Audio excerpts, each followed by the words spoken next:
Chapter 11. Bingley returns to Netherfield.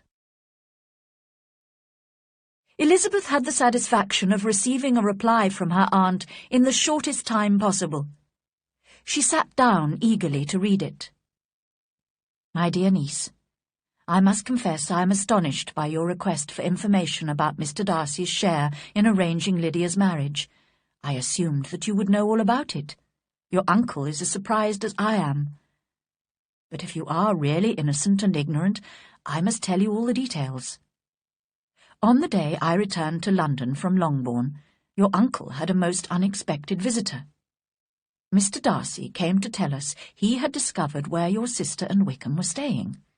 The reason he gave for wanting to help was his belief that he was to blame for not making Wickham's worthlessness more public, and that therefore it was his duty to assist us in every possible way. If he had another motive, I am sure it would be just as honourable. He knew that Wickham had a close friend in London, a woman who had once been companion to Miss Darcy and had been dismissed for some reason. So Mr. Darcy found this woman and bribed her to give him Wickham's present address. He went to see Wickham and insisted on seeing Lydia, hoping to persuade her to return to her family. However, Lydia told him she only cared for Wickham, and had no intention of leaving him, whether he married her or not. Wickham privately told Mr. Darcy that he had left the regiment because of his gambling debts, not because he intended to marry Lydia, and that he was still hoping to find and marry a woman of fortune in order to have a comfortable income. It was clearly necessary to persuade him to marry Lydia as soon as possible, and Mr. Darcy had several meetings with Wickham to arrange financial matters with him. Finally, Mr. Darcy was able to visit your uncle, as I have said, to explain the whole business, and to insist that he alone should be responsible for paying Wickham the promised amount. Your uncle argued with him for a long time, but our visitor was so obstinate that Mr. Gardiner eventually had to agree. I think, Lizzie, that obstinacy is Mr. Darcy's real fault, rather than any of the other faults of which he has been accused. He paid Wickham several £1,000s for past debts and future expenses, and attended the wedding to make a final payment. And in spite of Mr. Darcy's declared motives, my dear Lizzie, you may be sure that your uncle would never have given in if we had not assumed that Mr. Darcy had another interest in the matter. Will you be very angry with me, my dear Lizzie, if I take this opportunity of saying how much I like him? His behaviour to us has always been as agreeable as when we were in Derbyshire. I think that if he marries the right woman, his wife may teach him to become more sociable. Please forgive me if I have assumed too much, or at least do not punish me by not inviting me to Pemberley. I shall never be happy until I have been all the way round the park. But I must go to my children now. Yours very sincerely, M. Gardiner. Elizabeth read this letter with a mixture of pleasure and pain. Mr. Darcy had thought so little of his pride that he had spent considerable time, effort, and money on two people for whom he must feel the greatest disdain. He had even had to bargain with Wickham. She could not believe he had done all this for her, a woman who had already rejected him. But the fact remained that she and her family owed him everything. How bitterly she now regretted criticising and mocking him in the past. She was ashamed of herself, but she was proud of him, proud that in a matter of honour he had been able to conquer his own pride. She was even rather pleased, if a little regretful, that her aunt and uncle had felt sure that there was mutual affection between Mr. Darcy and herself. Mrs. Bennet was quite depressed when Lydia and Wickham left Longbourn to travel north to Newcastle. But soon Mrs. Phillips brought the happy news that Mr. Bingley was expected to return to Netherfield in a day or two, and Mrs. Bennet became very excited. She made preparations to invite him to dinner, and counted the days that must pass before she could send the invitation. However, On only the third morning after his arrival, she caught sight of him from her bedroom window, riding towards Longbourn House with another gentleman, also on horseback. "Girls, quickly!" she cried. "Mr. Bingley is coming! And who's that with him? It must be Mr. Darcy, that tall, proud man. Well, as he is Mr. Bingley's friend, we must be polite to him, but I must say I hate the sight of him." Both Jane and Elizabeth felt uncomfortable and sympathised with each other. Jane was nervous about meeting Bingley again and determined not to show her feelings. Elizabeth was uneasy at the thought of seeing Darcy, as she was the only one who knew how much the whole family owed him, in spite of their general dislike of him. She was astonished that he had come to see her, and for a moment she allowed herself to hope that his affection and wishes might still be the same. She was disappointed, however, by the visit. Mr. Darcy said scarcely anything to her, and appeared more thoughtful and less anxious to please than in Derbyshire. She wondered bitterly why he had come. In addition, she was highly embarrassed by her mother's behaviour. With flattering smiles, Mrs. Bennet concentrated all her conversation on Mr. Bingley, while throwing the occasional unpleasant remark in Mr. Darcy's direction. The only positive effect of the gentleman's visit was the way in which Jane's charm and beauty appeared to excite Mr. Bingley's admiration all over again, which Elizabeth was relieved and delighted to see. The Bennet family did not see the two gentlemen again until Tuesday, when they came to dinner at Longbourn. It was a great pleasure to Elizabeth to watch Bingley sitting beside Jane and talking happily to her, but this was the only enjoyment she gained from the party. Mr. Darcy was unfortunately sitting a long way from her, next to Mrs. Bennet. Elizabeth could see how seldom they spoke to each other, and how cold and formal their behaviour to each other was. She would have given anything to be able to tell him that his kindness was appreciated by at least one of the family. All through the long dinner, she desperately hoped there would be an opportunity for her to have some real conversation with him later. But the evening passed without any more than a short exchange of politeness between them, and Elizabeth lost all hope of immediate happiness. 2 days after this, Mr. Bingley called at Longbourn House again. This time he was alone, as Mr. Darcy had gone to London.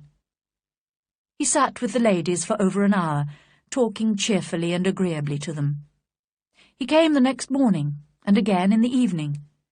Mrs. Bennet took every opportunity to leave him alone with Jane, by calling her other daughters out of the room for some reason or other. She was hoping to encourage him to propose, but in spite of her efforts, Bingley remained charming and agreeable and unattached.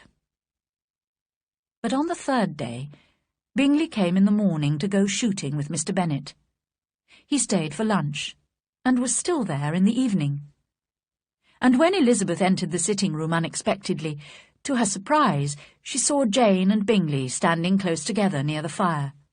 They turned hurriedly when they heard her, and moved awkwardly away from each other. Bingley whispered something to Jane, and ran out of the room. Jane could not keep her secret from her sister, and kissing her cried, "I am the happiest creature in the world. Oh, Lizzie, I do not deserve this. Why isn't everybody as happy as I am?" Elizabeth congratulated her sister most warmly and sincerely. At last, she thought, the end of all Mr. Darcy's anxious advice, the end of all Caroline Bingley's lies and plans, the happiest, wisest, most reasonable end. "I must go and tell my mother," continued Jane, "as he has just gone to ask my father's permission. Oh, Lizzie, what happiness!" It was a joyful evening for all of them. Jane looked more beautiful than ever, and Bingley was clearly very much in love.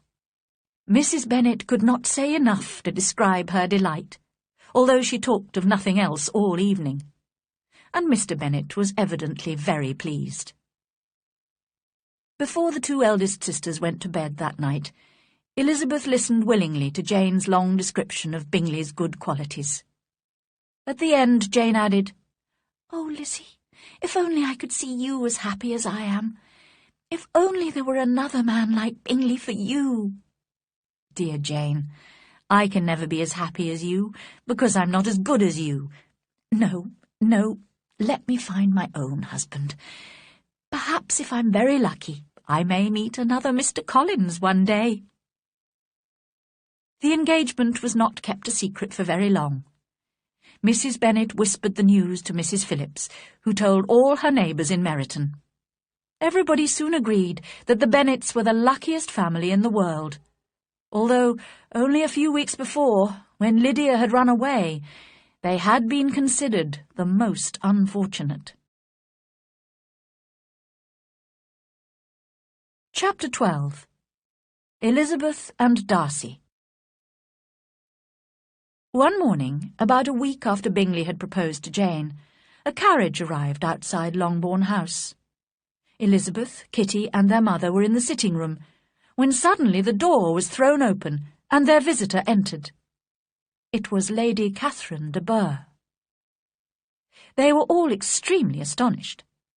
Mrs. Bennet, flattered to have such an important visitor, received her with great politeness. After sitting for a moment in silence, Lady Catherine said very stiffly to Elizabeth, "I hope you are well, Miss Bennet. That lady, I suppose, is your mother, and that, I suppose, is one of your sisters." Elizabeth replied that she was correct in thinking so. Lady Catherine rose and said, "I would like to have a walk in your garden, Miss Bennet, if you would accompany me." "Oh, go, my dear," cried Mrs. Bennet. "Show her ladyship the different walks. I'm sure she will like them." As they passed through the hall, Lady Catherine opened the doors into the different rooms, looked in, and declared them to be reasonable-looking rooms. They went into the garden in silence. Elizabeth was determined to make no effort at conversation with a woman who was being more than usually rude and disagreeable. Lady Catherine began speaking when she was sure they were alone. "You must know, Miss Bennet, why I have come." Elizabeth looked surprised. "Indeed, you are mistaken, madam. I have no idea why you are honouring us with a visit." "Miss Bennet," replied her ladyship angrily, "however insincere you may be, you shall not find me so. A most alarming report reached me 2 days ago. I was told that you, Miss Elizabeth Bennet, would soon be engaged to my nephew, my own nephew, Mr. Darcy. Although I knew it must be a shameful lie, and I would not offend him by supposing it to be possible, I decided at once to come here to let you know my feelings." "If you believed it to be impossible," said Elizabeth with disdain, "I wonder why your ladyship took the trouble of coming so far." "I came to insist on having this report contradicted. Tell me, is it true?" "Your ladyship may ask questions which I shall not choose to answer." "This is too much. Miss Bennet, I insist on an answer. Has my nephew made you an offer of marriage?" "Your ladyship has declared it to be impossible." "It ought to be impossible, but your skilful charms may have made him forget, in a moment of foolishness, what he owes to himself and his family. You must tell me. I am almost his nearest relation, and I have a right to know his plans." "But you have no right to know mine." "Let me speak plainly. This marriage, which you dare to hope for, can never take place, because Mr. Darcy is engaged to my daughter. His mother and I planned their marriage when they were still children. They are an ideal couple, both from respectable, honourable, ancient families, with an excellent fortune on both sides. What can possibly divide them? The desperate ambitions of a young woman without family, connections, or fortune? It cannot be. And I warn you, Miss Bennet, if you marry him, do not expect to be noticed by his family or friends. Your name will never even be mentioned by any of us. These are heavy misfortunes, but the wife of Mr. Darcy must necessarily be so happy that she could not regret her marriage. Obstinate girl! Tell me, are you engaged to him? Elizabeth could not avoid saying, after a moment's thought, "I am not." Lady Catherine seemed pleased. And will you promise me never to enter into such an engagement? I will make no such promise. You have totally misunderstood my character if you think I can be persuaded by such threats. I do not know whether your nephew would approve of your interference in his life, but you certainly have no right to interfere in mine. To all the objections I have mentioned, I add one more. I am aware of your younger sister's elopement. Is such a girl to be my nephew's sister-in-law and bring shame on the ancient name of Darcy? You can now have nothing more to say, Elizabeth said coldly. You have insulted me in every possible way. She rose and started walking back to the house. Lady Catherine also rose and walked with her. Unfeeling, selfish girl, so you are determined to have him? I have not said that. I am only determined to do what, in my opinion, will bring me happiness without reference to you. Do not imagine, Miss Bennet, that you will ever achieve your ambition. When they arrived at her carriage, she added, I send no compliments to your mother. You do not deserve such politeness. I am most seriously displeased. Elizabeth did not answer and entered the house, while Lady Catherine drove away in her carriage. She had to tell a little lie to her mother to explain Lady Catherine's unexpected visit and speedy departure, and then she shut herself in her room to consider what it all meant.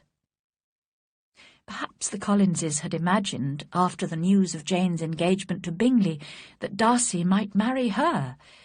They must have told Lady Catherine, who had made a special journey to Longbourn in order to break off this supposed engagement. Elizabeth began to feel depressed. If, as seemed likely, Lady Catherine now went straight to London to talk to her nephew, she might easily convince him of the inferiority of Elizabeth's social position. He would probably feel that his aunt's objections, which to Elizabeth appeared laughably weak, contained much common sense. In that case, he might make up his mind not to marry her under any circumstances, and to keep away from Longbourn altogether. The next morning, Mr. Bennet called Elizabeth into the library. In his hand he had a letter which he had just received. Lizzie, I did not know I had 2 daughters about to be married. I congratulate you on a very important conquest. Elizabeth blushed, thinking that Darcy himself had written. You seem to know what I mean, but I think even you will not be able to guess your admirer's name. This letter is from Mr. Collins, and he first congratulates me on Jane's engagement, of which the gossiping Lucases have told him. Apparently the Lucases also think that my daughter Elizabeth might soon be marrying one of the great gentlemen in the country, Mr. Darcy, in fact. Now, Lizzie, I think I have surprised you. Could he have chosen anyone we know as a more unlikely husband for you? Mr. Darcy, who never praises, only criticises women, and who probably never looked at you in his life. What an admirable choice! Elizabeth tried to share her father's amusement, but had never appreciated his humour so little. He goes on to say that when he dutifully gave this news to her ladyship, she made many objections, and stated that she would never agree to the marriage. He kindly gives us this information, he says, to prevent his cousin Elizabeth and her admirer from rushing into a marriage not approved by their families. Well, Lizzie, what do you think of that? I do enjoy Mr. Collins's letters, and I am delighted the Lucases thought of Mr. Darcy. His perfect indifference to you and your strong dislike of him make it so extremely amusing. Don't you agree?" Elizabeth had great difficulty in pretending to be amused by the letter. It was necessary to laugh, when she would rather have cried. Her father had most cruelly hurt her by speaking of Darcy's indifference, and she began to wonder whether perhaps instead of his seeing too little, she might have imagined too much. In spite of Elizabeth's doubts, however, Mr. Darcy returned to Netherfield a few days later, and he and Mr. Bingley came to Longbourn soon afterwards. Bingley suggested they should all go for a walk, and while he and Jane concentrated on their own private conversation some distance away, Elizabeth found herself alone with Mr. Darcy. Taking a deep breath, she said bravely, "Mr. Darcy, I can no longer stop myself from thanking you for your extraordinary kindness to my poor sister. If the rest of my family knew of it, they would add their grateful thanks to mine." "I had hoped to keep it a secret," he answered. "But if you must thank me, let it be for yourself alone. I shall not attempt to deny that wishing to give happiness to you was one of my reasons for helping your sister. But your family owe me nothing. Much as I respect them, I believe I thought only of you." Elizabeth was too embarrassed to say a word. After a short pause, he added, "You are too generous to play with my feelings. If you still feel as you did last April, tell me so at once. My affections and wishes are unchanged, but one word from you will prevent me from ever mentioning them again." Elizabeth forced herself to speak, and immediately, though hesitatingly, gave him to understand that her feelings had changed so considerably since that time that she was now grateful and pleased to accept his proposal.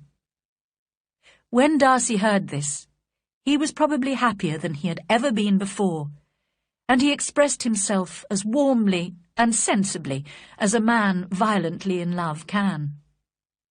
They walked on, without noticing in which direction.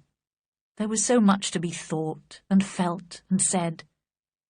She soon learnt that his aunt had indeed seen him in London after her disappointing visit to Longbourn, but unluckily for her ladyship, her critical comments and description of her conversation with Elizabeth produced exactly the opposite result to what she had intended. "It taught me to hope," Darcy explained, "as I had hardly ever allowed myself to hope before. I knew that if you had decided never to marry me, you would have admitted it to Lady Catherine openly and honestly." Elizabeth blushed and laughed as she replied, "Yes, you have experienced my honesty. After scolding you so rudely to your face, I was obviously quite capable of criticising you to all your relations." "I certainly deserved all your accusations. As an only son, I was brought up to be selfish and proud, and to consider myself superior to others. I would have continued like that, if you, dearest, loveliest Elizabeth, had not taught me a lesson. I owe you a great deal for that." "And how soon I thought better of you, when I read the letter you sent me. When I realized your description of events must be true, all my prejudices against you were removed." They talked of their unexpected meeting at Pemberley, which had renewed their interest in each other, of Georgiana Darcy's immediate liking for Elizabeth, and of the engagement between Jane and Bingley. "I guessed," smiled Elizabeth, "that you had given your permission for their marriage." "My permission? No. But I must admit I confessed to Bingley that I had made a mistake in supposing that your sister was indifferent to him, and I encouraged him to return to Netherfield to see if she still cared for him. I am delighted to hear of their engagement. He will be one of the happiest men in the world when he marries your sister. Only I shall be happier than him when I am fortunate enough to marry you." Their conversation continued in this way, until they suddenly became aware of the lateness of the hour. They returned to Longbourn House, where they separated. That evening, Elizabeth could not help telling Jane her news. However, she almost regretted doing so when she saw the astonishment on Jane's face. At first, Jane could not believe that her sister was engaged to a man she had so disliked, and she wondered if Elizabeth could really be happy with him. But when she had been convinced by Elizabeth's explanations and promises, she was delighted, and congratulated her sister with all her heart. The next day, Mr. Darcy came to ask Mr. Bennet officially for Elizabeth's hand in marriage. Mr. Bennet also had to be persuaded that his favourite daughter could really be happy with such a proud, disdainful man. Only Mrs. Bennet did not need to be convinced, although she was, most unusually, speechless with shock when she heard the news. When she recovered a little, she cried, "My sweetest Lizzie, how rich you will be! What jewels, what carriages you will have! Mr. Darcy, such a charming man, so handsome, so tall. I am so sorry I disliked him before. 10,000 a year! Oh, my dear Lizzie!" During the weeks of her engagement, Elizabeth was glad to see that all her family were beginning to appreciate Mr. Darcy's good qualities. Determined to protect him from her mother's over-familiarity, she was relieved to see that Mrs. Bennet respected her future son-in-law too much to say more than a few words to him. In spite of this, Elizabeth looked happily forward to the time when she and Darcy would leave Longbourn and move to all the comfort and elegance of their own home at Pemberley. Mrs. Bennet was a happy mother indeed on the day when she got rid of her two most deserving daughters. It may be guessed with what delighted pride she afterwards visited Mrs. Bingley and talked of Mrs. Darcy. Mr. Bennet missed his second daughter very much and greatly enjoyed going to Pemberley to visit her. Mr. Bingley and Jane stayed only a year at Netherfield, before buying a large house in the north, only 50 kilometres from Pemberley. In this way, the two sisters were permitted their dearest wish and were able to visit each other frequently.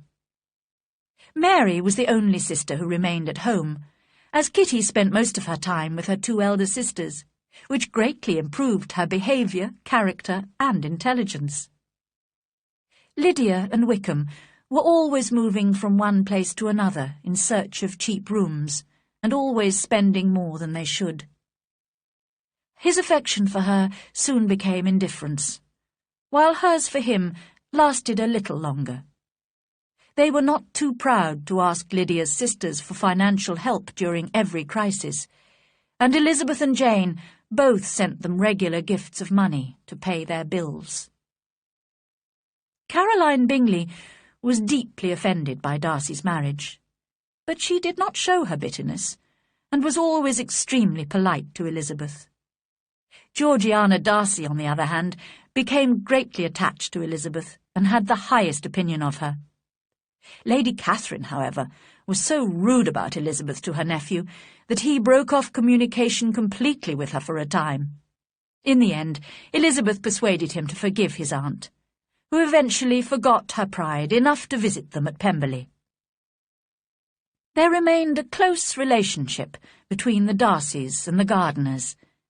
Darcy and Elizabeth were both warmly grateful to the two people who, by inviting her to Derbyshire and taking her to visit Pemberley, had brought them together.